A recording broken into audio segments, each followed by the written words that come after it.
Good afternoon, it's February 25th, 2025, and it's time for my devotionals. Won't you join me? In God's purpose for your life. February 25th, God will show you.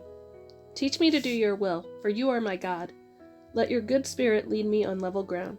Psalm 143:10. God will show you his plan when you seek him. Decide right now to believe this simple fact today. It is God's character to reveal himself and his will to you. Think about it. If the Lord wants you to walk along a particular path, then he must assume responsibility for leading you to it and training you for it.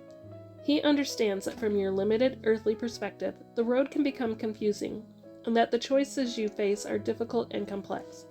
But as a good and faithful Father, who perfectly sees what's ahead and what you require to face it, he is more than willing to help you. And he says so many times in his word. In Psalm 32:8, he assures you, I will instruct you and teach you in the way which you should go. I will counsel you with my eye upon you.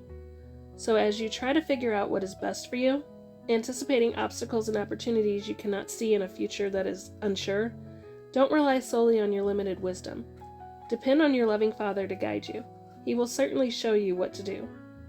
Jesus, I need your guidance. I trust you to reveal the path to me. Amen. And in trusting God with every breath.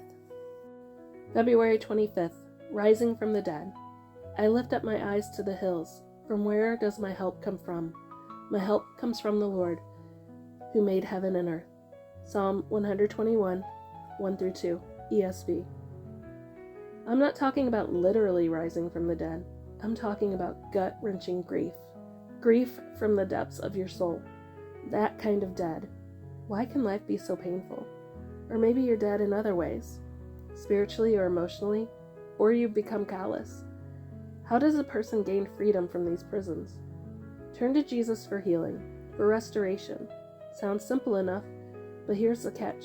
You must reach out to him. God gives us a choice to choose him or not.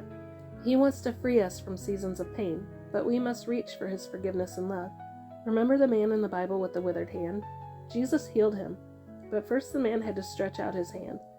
The man had to take the initiative, choosing to obey. Jesus said, stretch out your hand. As soon as the man obeyed, Jesus healed him. Matthew 12:9-13. Do we want to rise from the dead things in our life or not? Do you want Jesus to fling wide open the doors of your prison walls? Just ask. Be willing to do whatever he asks of you. He will be faithful in healing all your wounds. How fast? Not sure. But I can promise you God will be faithful to you as he has been faithful to me. Sometimes I walk right back into those prisons, willingly, stupidly. But every time I ask, every time, God shows up and frees me. Do you need to rise from the dead? You can with God's help.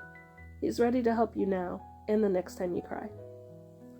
When you're feeling like you're in that dead spot or in that prison spot, reach out, because God will show you.